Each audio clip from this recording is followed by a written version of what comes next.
Hello everyone, welcome to all. Good morning, जय हिंद। आज हमारा टॉपिक है keyboard interfacing with 8051 microcontroller. अभी देखो, कीबोर्ड जो है वो हमने मतलब ह्यूमन ने बनाया है। ठीक है, तो जो भी हम लोग कुछ भी डेटा इनपुट में देते हैं या फिर प्रोग्राम हम लोग कुछ लिखते हैं, तो वो किस तरीके से माइक्रो कंट्रोलर में या फिर किस तरीके से माइक्रो कंप्यूटर में जाता है।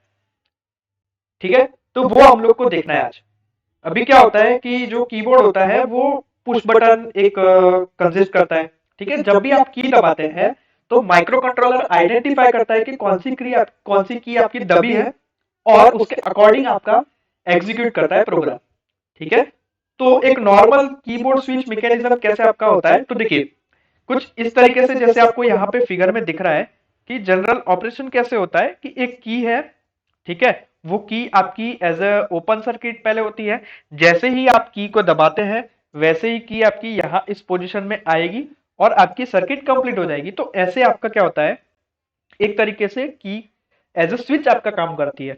ठीक है, सो इसका एम क्या है, तो इस मैकेनिज्म का एम ये है कि आपका to generate and transmit a code each time a key is pressed.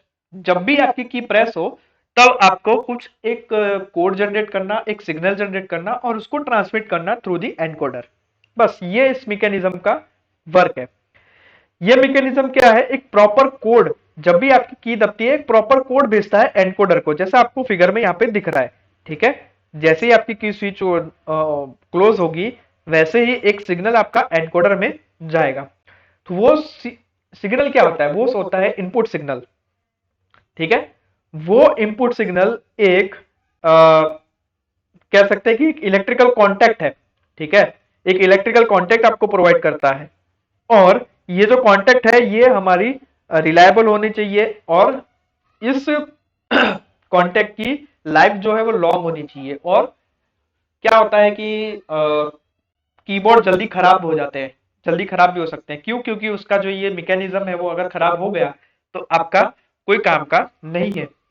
ठीक है, सो आपका ये जो मैकेनिज्म होना चाहिए, ये आपका कांटेक्ट जो है वो हमारा रिलायबल होना चाहिए और उसकी लाइफ जो है वो लॉन्ग होनी चाहिए।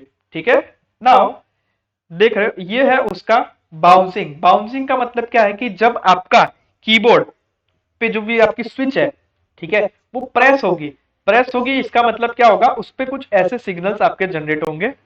ठीक है, प्रेस होते ही आपका रेजिस्टेंस बढ़ जाएगा, मतलब सॉरी क्या होगा, ओपन सर्किट से क्लोज सर्किट हो जाएगा और आपका एक सिग्नल फ्लो वहां से स्टार्ट हो जाएगा, करंट फ्लो आपका स्टार्ट हो जाएगा। तो आपका एक सिग्नल यहां से यहां पे अपवर्ड की यानी कि 0 से लेके 1 हो जाएगा कुछ टाइम के लिए। और जैसे ही आपकी की वापस से डिप्रेस हो गई वैसे एक नॉर्मल जैसा पहले था वैसा आपका सर्किट हो जाएगा। सो इस तरीके से हमारी की जो स्विच है वो बाउंसिंग करती है। बाउंसिंग का मतलब है आपका इनपुट सिग्नल देना, सिंपल सा। ठीक है, और अब हम लोग बात करते हैं हार्डवेयर की डिबाउंसिंग की। ठीक है, हार्डवेयर की डिबाउंसिंग कैसे की जाती है, तो हम लोग फ्लिप फ्लॉप या फिर लैच का यूज करके हम लोग हार्डवेयर की डिबाउंसिंग हम लोग करते हैं, जैसा आपको यहाँ पे फिगर में दिख रहा है। ठीक है, हमने यहाँ पे फ्लिप फ्लॉप सर्किट का यूज ऐसा लैच का यूज किया हुआ है, लैच सर्किट का। तो जब भी हम लोग हमारा जो स्विच है वो ए पॉइंट पे कनेक्टेड होगी तब जो भी हमारा आउटपुट होगा लैच का, यानी कि ये इसका आउटपुट वो हाई जाएगा। और जैसे ही आपकी ये जो की है वो बी की ओर स्विच करेगी, ठीक है, और बी से कांटेक्ट बनाएगी, तो आपके जो आउटपुट है वो चेंज हो जाएंगे लॉजिक 1 से लॉजिक 0 पे। ठीक है, तो अभी क्या होता है कि आपका जब आपका ए से बी की तरफ जा रहा होगा ना, तब ए से बी की तरफ जाते हुए क्या होगा कि आपका लॉजिक जो है 1 से 0 के बीच में फ्लक्चुएट होता रहेगा। फ्लक्चुएट होता रहेगा तो क्या होगा कि आपका प्रॉपर आउटपुट आपको नहीं मिलेगा। ठीक है, तो जब भी आपका ए से बी की ओर जा रहा है तब आपका ये जो आउटपुट लैच है वो आपका वेरिएबल नहीं होना चाहिए। तो इसको हम लोग कहते हैं, एक कंडीशन आती है, इसको टर्म आती है, टर्म कहते हैं हम लोग वाइपर। ठीक है, WIPER, वाइपर। ओके। तो जब भी आपका वाइपर, हमारा वाइपर का मतलब यहाँ पे क्या है, एक तरीके से आप लोग ये कह सकते हैं कि ये जो 5 वोल्ट का जो हम लोग रजिस्टेंस कनेक्ट कर रहे हैं वो होता है हमारा वाइपर। ठीक है। तो जब भी आपका वाइपर या तो ए से कनेक्टेड नहीं होता या तो बी से कनेक्टेड नहीं होता, तब तक आपका जो लैच का आउटपुट है वो आपका कांस्टेंट रहेगा। तो ये बस आपको सिर्फ और सिर्फ इतना ही ध्यान रखना है कि जब आप ए से कनेक्ट कर रहे हैं तब आपका 5 वोल्ट का जो रजिस्टेंस है, वाइपर रेजिस्टेंस, या फिर आप इसे कह सकते हैं, अगर हम लोग सिंपल माइक्रो प्रोसेसर या माइक्रो कंट्रोलर की बात कर रहे हैं तो हम लोग इसे कह सकते हैं कि आपका एक तरीके से आपका इंटरनल रेजिस्टेंस है ना, वो कह सकते हैं आप। तो आप लोग क्या करेंगे, बस इसको आप लोग कहो ना कि वाइपर रेजिस्टेंस है। ओके। तो जब तक ये कनेक्टेड नहीं होंगे तब तक आपका आउटपुट का लैच जो होगा वो कांस्टेंट होगा। ठीक है, उसमें कोई भी डिस्टरबेंस, कोई फ्लक्चुएट देखने को नहीं मिलेगा। ओके। तो ये हो गई हार्डवेयर डिबाउंसिंग। इसके बाद है हमारा सॉफ्टवेयर की डिबाउंसिंग। तो सॉफ्टवेयर टेक्निक के अंदर क्या होता है कि माइक्रो कंट्रोलर हमारा 20 मिली सेकंड तक वेट करता है, जब तक उसमें आप की इनपुट नहीं करते। ठीक है। जैसे ही आप की आपने इनपुट करी, 20 मिली सेकंड तक उसने वेट किया। 20 मिली सेकंड के बाद ये the key is pressed and the key is accepted by the micro controller. ठीक है। और सॉफ्टवेयर में कैसे डिबाउंसिंग की प्रोसेस होती है, तो वो हम लोग एक फ्लो चार्ट के थ्रू समझते हैं। जैसे देख लो, हमने कोई की स्टार्ट किया, मतलब की को दबाया, तो कीबोर्ड पे तो वो बटन आपका रीड हुआ। ठीक है। तो अब एक चीज आपकी चेक करेगा कि माइक्रो कंट्रोलर क्या चेक करेगा कि आपकी की जो है वो प्रेस हुई है कि नहीं हुई है। अगर हुई है तो 20 मिली सेकंड का डिले आपको मिलेगा माइक्रो कंट्रोलर में। देन माइक्रो कंट्रोलर क्या करेगा कि आपके कीबोर्ड को रीड करेगा कि कौन सी की प्रेस करी गई है। ठीक है। अब अगर की अभी भी हमारी प्रेस हुई है, अभी भी हमारी प्रेस्ड है, तो देन क्या करेगा, उस की को एक्सेप्ट करेगा और आगे उसको रिफ्लेक्ट करेगा। लेकिन अगर मान लो कि इस प्रोसेस में की आपकी प्रेस नहीं हुई है, तब क्या करेगा, डायरेक्टली वो आपका यहां पे चला जाएगा, सॉरी, डायरेक्टली आपका वो इधर चला जाएगा ऊपर की ओर, वापस से चेक करेगा कि की प्रेस हुई है कि नहीं हुई है। ठीक है। तो ये जो पोर्शन है, अगर यस होता है कि अगर आपकी प्रेस है, देन ये प्रोसेस होती है, नहीं तो आपकी प्रोसेस वापस से रिपीट होती है। तो इस तरीके से सॉफ्टवेयर में हमारा डिबाउंसिंग किया जाता है। अब हम लोग नेक्स्ट टॉपिक देखते हैं, कीबोर्ड की इंटरफेसिंग सर्किट। तो देखो, हम लोग कीबोर्ड को इंटरफेस करते हैं माइक्रो कंट्रोलर से through the input ports. Keyboard एक आपकी मैकेनिकल स्विचेस होती है ना, कि आप दबाते हैं आपका सिग्नल जाता है। ठीक है। तो वो एक मैकेनिकल स्विच है जिसको आप लोग टच कर सकते हैं, है ना। तो ये जो स्विचेस है, उसकी अरेंजमेंट के अकॉर्डिंग हमारे कीबोर्ड की इंटरफेसिंग दो तरीके से हो सकती है। कैसे कैसे, एक तरीका है नॉन मैट्रिक्स और एक तरीका है मैट्रिक्स फॉर्म का। तो सबसे पहले हम लोग देखते हैं नॉन मैट्रिक्स फॉर्म।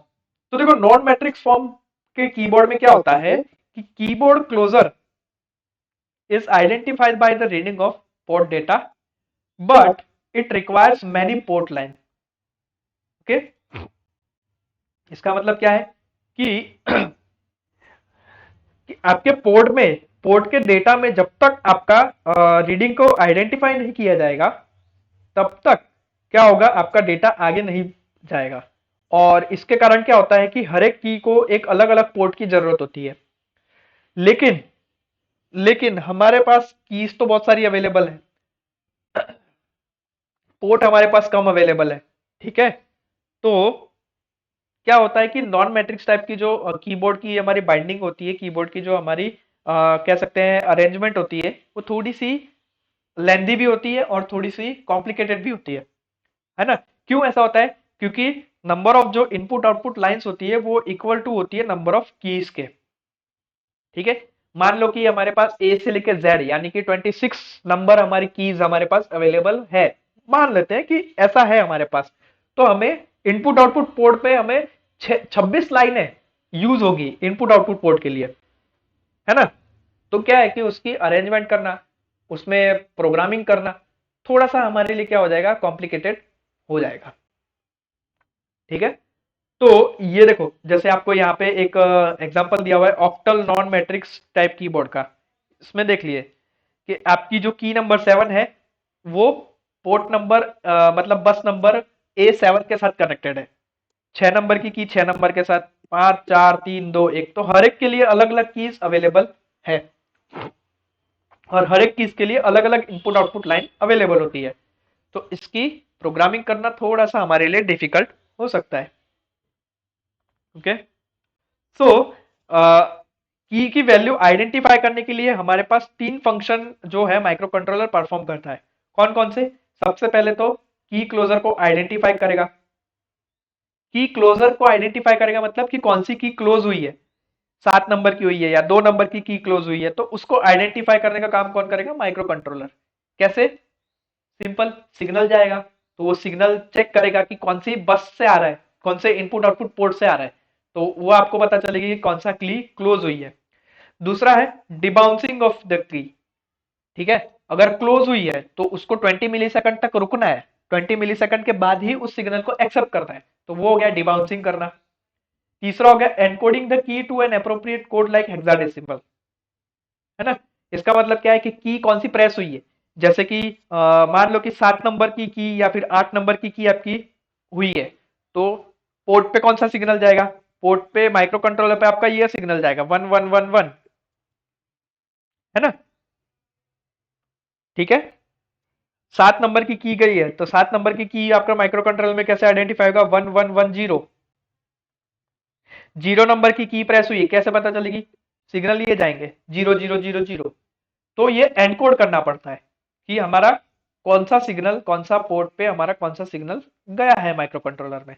तो ये 3 फंक्शन जो है वो माइक्रो कंट्रोलर परफॉर्म करेगा जब भी हमें की वैल्यू आइडेंटिफाई करनी हो तब।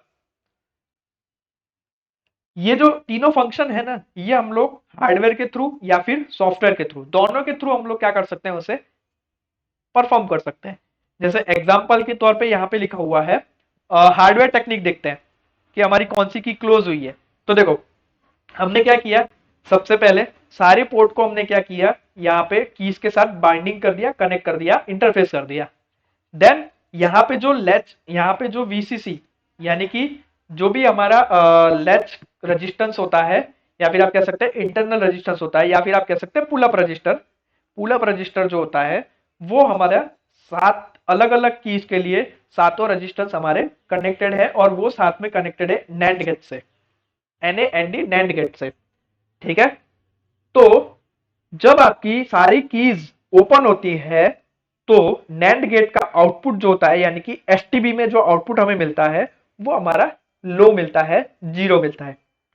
लेकिन जैसे ही हमारी कोई भी एक की प्रेस हुई तो ये नैंड गेट का आउटपुट आपका हाई हो जाएगा। ठीक है, तो हम लोग एसटीबी, ठीक है, एसटीबी हम लोग यूज करते हैं नैंड गेट की to identify which type of key is pressed. Okay, और ये जो सिग्नल है एसटीबी का signal can be use to interrupt the microcontroller. Okay, तो ये तरीका था हार्डवेयर का, जिससे हम लोग नॉन मैट्रिक्स फॉर्म में हम लोग क्या कर सकते हैं, की को इंटरफेस कीबोर्ड को इंटरफेस करवा सकते हैं माइक्रो कंट्रोलर पे, है ना। सिंपल सा की दबाएंगे हार्डवेयर पे तो हमारा एसटीबी के थ्रू नैंड गेट का जो आउटपुट है उसको हम लोग माइक्रो कंट्रोलर के एसटीबी के साथ कनेक्टेड करेंगे, और जैसे ही हमारा सिग्नल आएगा एसटीबी पे तो हम लोग समझ जाएंगे कि कोई की आपके प्रेस हुई है। Okay, now matrix keyboard interface. तो इसमें क्या होता है कि एक सिंपल कीबोर्ड को एक सिंपल इनपुट लाइन की रिक्वायरमेंट होती है टू इंटरफेस वन की, और ये नंबर ऑफ कीज को हम लोग इंक्रीज कर सकते हैं। जब भी आपकी लार्ज नंबर ऑफ कीज को इंटरफेस करना होता है तो ये जो मैट्रिक्स कीबोर्ड इंटरफेस टेक्निक है ये हमारी यूज नहीं होती है ना। मैट्रिक्स मेथड हमारी तभी यूज होती है जब हमारे नंबर ऑफ कनेक्शन रिड्यूस हो, कम हो। ओके, तो देखो जैसे कि आपको यहां पे बताया गया है कि आपको 16 की अरेंजमेंट करनी है। कैसे करेंगे आप 16 की अरेंजमेंट कैसे करेंगे? 4 रो और 4 कॉलम के थ्रू। यहां पे कोई भी कनेक्शन नहीं है जब आपकी कीज ओपन है। ठीक है, जैसा आपको फिगर में दिख रहा है, सारी कैसी कनेक्टेड है, 4 कॉलम है और 4 रोज है। तो इस 4 कॉलम और 4 रोज के अंदर आपकी कीज जो है वो क्या करी गई है, कनेक्ट करी गई है, बाउंडिंग करी गई है। ठीक है। सो ये जो मैट्रिक्स हमारा बना, ये हमारी इसमें कितनी लाइंस चाहिए हमें, इसमें हमें कनेक्शन की 8 लाइनें चाहिए। कैसे, 4 कॉलम की और 4 रो की, है ना। सो अगर आपका नॉन मैट्रिक्स टाइप का कोई कनेक्शन होता तो हमें इसमें 16 लाइन की जरूरत होती। क्यों? क्योंकि हमें 16 की के लिए अलग अलग 16 लाइंस की इनपुट आउटपुट लाइंस की जरूरत होती है, जैसा हमने पहले देखा था। तो इससे एक फायदा तो हुआ, मैट्रिक्स कीबोर्ड का यूज करने से एक फायदा तो हुआ कि हमारी 16 लाइन की जगह हमने सिर्फ 4 लाइन के अंदर हमने क्या कर दिया, कनेक्शन कर दिए। कैसे किए कनेक्शन, ये देखो फिगर में आपको क्लियरली दिख रहा होगा कि मैट्रिक्स कीबोर्ड के कनेक्शन कैसे होते हैं। आपकी पोर्ट ए में आपकी 4 डेटा बस, 4 लाइंस आपकी यूज हुई, जिसके अंदर आपने 4 रो को कनेक्ट कर दिया। ठीक है। और पोर्ट बी की आपकी सिर्फ और सिर्फ 4 लाइनें यूज हुई, जिसमें आपने इस मैट्रिक्स फॉर्म की कॉलम्स को कनेक्ट कर दिया। ये पुल अप रजिस्टर आपने कनेक्ट कर दिए और उसको सप्लाई दे दिया। तो सिंपल ऐसा आप लोग कनेक्शन कर सकते हैं फॉर मैट्रिक्स कीबोर्ड कनेक्शन। ठीक है। सो जब भी आपकी की कोई भी की आपकी प्रेस होती है, तो जो भी उस की के करस्पॉन्डिंग जो भी आपकी रो है या फिर कॉलम है जो भी उससे कनेक्टेड है, वो शॉर्ट हो जाती है एक दूसरे से, और आउटपुट लाइन जो है उस रो की वो हाई हो जाती है, और output line of this column is also high. ठीक है। मान लो कि मेरी ये वाली की जो है वो प्रेस हो गई, यहां पे कनेक्टेड हो गई। ठीक है, यहां कनेक्ट हो गई। इसका मतलब क्या होगा कि यहां पे रो 3 की जो लाइन होगी वो हाई हो जाएगी, या फिर कॉलम 3 की जो लाइन है वो हाई हो जाएगी, या फिर वाइस वर्सा हो सकता है। ठीक है। सो इस तरीके से मैट्रिक्स कीबोर्ड के कनेक्शंस किए जाते हैं। और ये की हम लोग रिकॉग्नाइज कैसे कर सकते हैं कि यही की हमारी प्रेस हुई है। तो वो रिकॉग्नाइजेशन ऐसे होती है कि जो भी आपका डेटा आउटपुट पोर्ट पे आपने सेंड किया है, या फिर डेटा आपका रिकॉग्नाइज हुआ है, और इनपुट जो भी आपने दिया था इनपुट पोर्ट पे, तो हम लोग आइडेंटिफाई किस तरीके से करते हैं। तो सबसे पहले हम लोग आइडेंटिफाई ये करते हैं कि हमारी कीबोर्ड की जो की है वो प्रेस हुई है या नहीं है। ठीक है। वो कैसे चेक करते हैं, तो हर एक column, all the column lines को हम लोग जीरो कर देते हैं by sending low on the output line. ठीक है। दूसरा, रीड द स्टेटस ऑफ रोज, यानी कि रिटर्न लाइन का जो भी हमारा स्टेटस है वो हम लोग देखते हैं कि वो 0 से 1 हुआ है या नहीं हुआ है, या फिर कॉलम में देखते हैं 0 से 1 हुआ है या नहीं हुआ है। ठीक है। अगर अगर वो लाइन का स्टेटस हाई है, मान लेते हैं लाइन का स्टेटस हाई है, तो हम लोग क्या मानेंगे कि हमारा जो की है वो प्रेस नहीं हुई है, नॉट प्रेस्ड। लेकिन अगर मान लो कि स्टेटस लो हो गया, स्टेटस का लॉजिक लो हो गया, तो इसका मतलब हम लोग मानेंगे कि की जो है वो प्रेस हुई है। ओके। दूसरा क्या करेंगे हम लोग, डिबाउंसिंग द की। डिबाउंसिंग कैसे करेंगे, सॉफ्टवेयर डिबाउंसिंग यूज करेंगे उसके लिए। देन थर्ड पॉइंट क्या करेंगे, थर्ड है हमारा आइडेंटिफाइंग द प्रेस की, कि कौन सी हमारी की प्रेस हुई है। तो उसके लिए हम लोग क्या करेंगे, उसके लिए हम लोग वन कॉलम और वन कॉलम की एक लाइन को जीरो कर देंगे, और हम लोग रो में देखेंगे कि कौन सी हमारी रो है वो एक्टिवेट हुई है। हम लोग क्या करेंगे, रिटर्न लाइन का स्टेटस लेंगे। The zero on any return line indicates the key is pressed. ठीक है। थर्ड, उसी में हम लोग क्या करेंगे, activate the key from the next column and repeat step B और सी फॉर और कॉलम्स। ठीक है। तो इस तरीके से हम लोग देखेंगे कि कौन सी जो की है हमारी वो प्रेस हुई है। ठीक है। यहाँ पे एक सिंपल सा आपको एग्जांपल दे रखा है। एग्जांपल क्या है, interface a simple keyboard to a microcontroller 8051। ठीक है। तो जैसे कि हमारी 8 की है, 8 की को हमने यहाँ पे इंटरफेस किया हुआ है माइक्रो कंट्रोलर के थ्रू, और इसके लिए हमने नॉन मैट्रिक्स कीबोर्ड का यूज किया है। ठीक है। तो कुछ इस तरीके से उसके कनेक्शंस होंगे। ये पिन हमारी पहले से ही वन लॉजिक शो करेगी। क्यों? Due to the internal pull up register, है ना। और जैसे ही की प्रेस होगी तो क्या होगा, उस पोर्ट का जो लॉजिक है वो 1 से 0 हो जाएगा। मान लो कि की 1 प्रेस हुई, K1, तो क्या होगा, इसका लॉजिक 0 चला जाएगा, ताकि हमें पता चल सके कि हाँ K1 जो है हमारा एक्टिवेट हुआ है, K1 जो है स्विच हमारी कनेक्ट हुई है। ओके,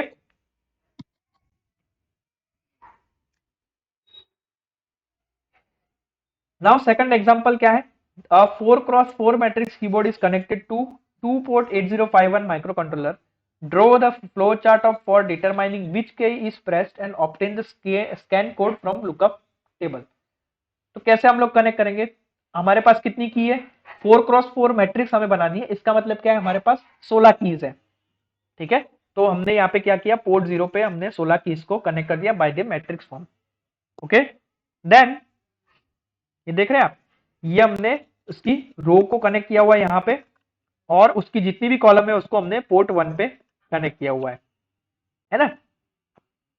तो ये कनेक्शन के लिखा है, कैसे लिखते हैं हम लोग कनेक्शन वो बताया है। प्रोग्राम कैसे लिखे जाएंगे, तो देखो प्रोग्राम में हम लोग जैसे यहाँ पे L1 यानी कि लेबल 1 हम लोग लिखते हैं, तो मूव P1, ठीक है, यानी P1 को हम लोग इनपुट पोर्ट बनाएंगे। ठीक है, P1 को हम लोग क्या करेंगे, इनपुट पोर्ट बनाएंगे। देन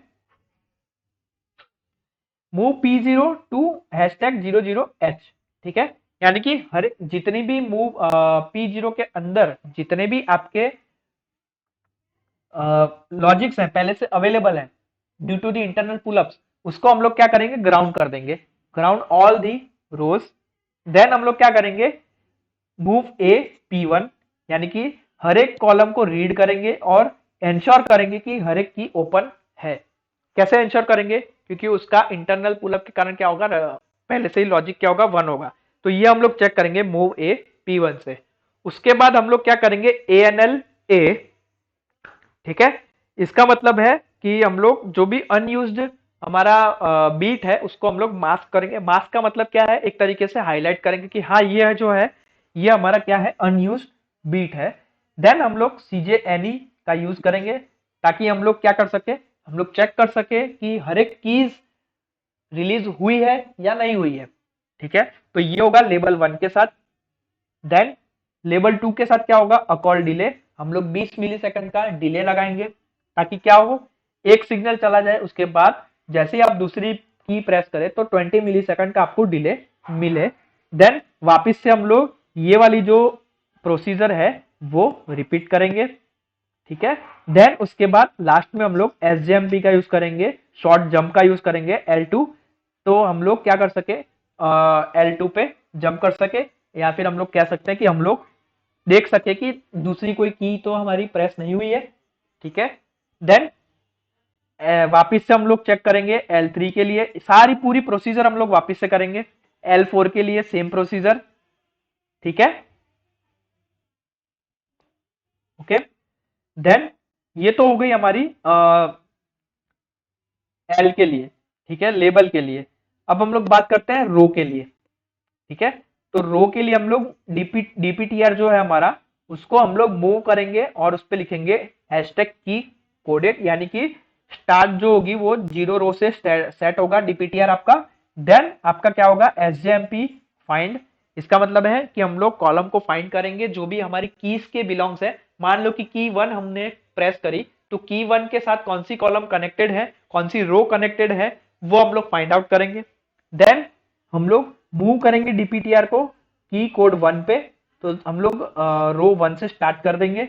देन वापिस से SJMP फाइंड, सेम चीज रो 2 के लिए, सेम चीज रो 3 के लिए। ठीक है, और लास्ट में हम लोग फाइंड करेंगे, फाइंड क्या करेंगे, फाइंड करेंगे हम लोग कैरी फ्लैग। कैरी फ्लैग में हम लोग देखेंगे कि हमारा जो कैरी फ्लैग का बीट है वो 0 है या नहीं है। ठीक है, अगर हमारा कैरी फ्लैग 0 है तो इसका मतलब है हमें क्या मिलेगा, एक आस्की कोड मिलेगा जो कि हमें आउटपुट पे मिलेगा। देन आउटपुट पे मिलने के बाद हमारा क्या होगा, हम लोग नेक्स्ट कॉलम के एड्रेस को पॉइंट करेंगे with the help of DPTR. Then हम लोग वापस से सर्च करेंगे कि हमारा कोई आउटपुट अब तो नहीं आ रहा।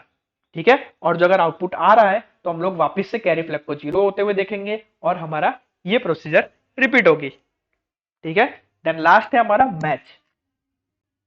अगर हमारा मैच फाउंड हो गया, मैच फाउंड का मतलब क्या है, ए इज इक्वल टू हमें 0 मिल गया, तब हम लोग क्या करेंगे, आस्की कोड हम लोग टेबल से, मतलब आस्की कोड हमें मिल जाएगा, और मूव पी टू ए, तो हमारी डिस्प्ले प्रेस की कौन सी की प्रेस हुई है हमारी, वो हमें डिस्प्ले पे दिखेगी, और हम लोग एक लॉन्ग जंप ले लेंगे L1 के ऊपर, ठीक है, लेवल 1 के ऊपर, वापस से प्रोसीजर ये पूरी रिपीट होगी। तो ये एक की प्रेस के लिए, एक की प्रेस करते हैं उसके लिए आपको इतनी बड़ी प्रोग्रामिंग करनी पड़ती है, ठीक है। तो आस्की लुकअप टेबल कैसे मिलेगा, तो की कोड 0, की कोड 1, की कोड 2, की कोड 3 और एंड, ठीक है।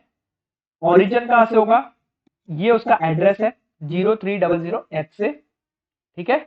यहाँ पे ये जो स्विच है, यहाँ पे डीबी बताएगा आपको कैसे, 0 नंबर की जो हमारी रो है, 0 नंबर की रो और 0 नंबर की कॉलम है, वो हमारी बताएगा 1, वो हमारी 0 नंबर की रो 1 नंबर की कॉलम बताएगा, 2 नंबर 0 नंबर की रो 2 नंबर की कॉलम बताएगा, और 3 0 नंबर की रो और 3 नंबर की कॉलम, ऐसे बताएगा हमें, ठीक है। सेम प्रोसीजर 4 5 6 7 के लिए, रो नंबर 1 4 नंबर की क्या बताएगा, कॉलम बताएगा, ऐसा, मतलब हमें आउटपुट में ये चीज देगा, ठीक है।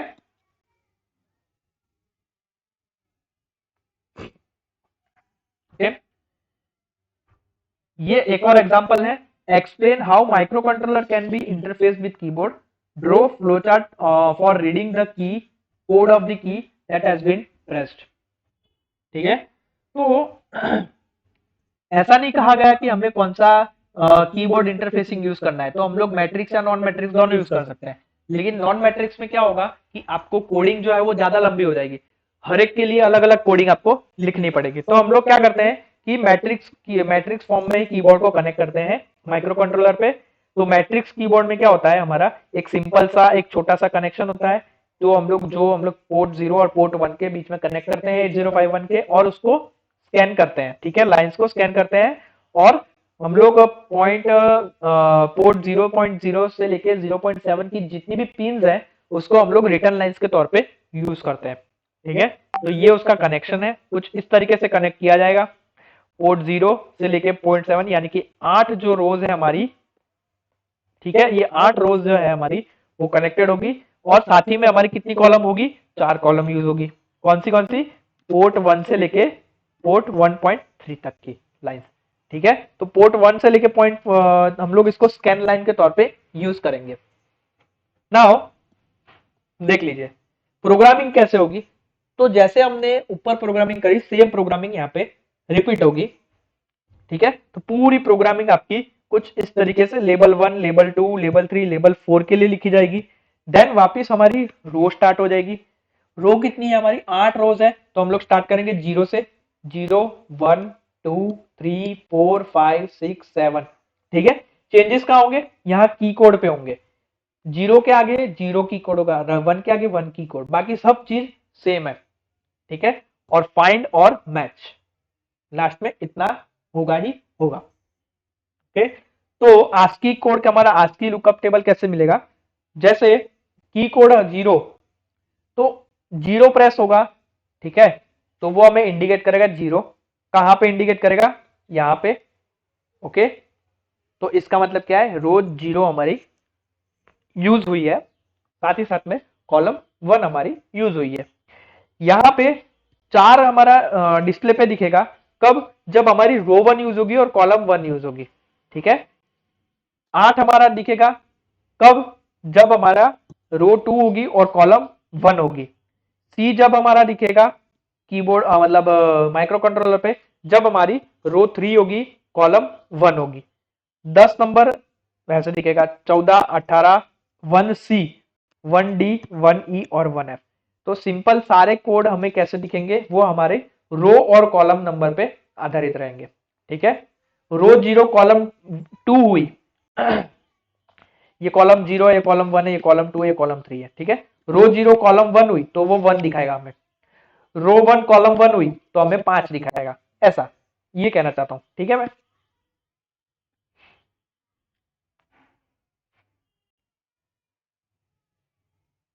ओके, फ्लो चार्ट कैसे लिखेंगे, फ्लो चार्ट कैसे बनाएंगे इसका, तो स्टार्ट होगा। सबसे पहले हम लोग सारे रोज को ग्राउंड कर देते हैं, ठीक है, और उसके बाद हम लोग कॉलम की सारी डिटेल्स हम लोग रीड करते हैं।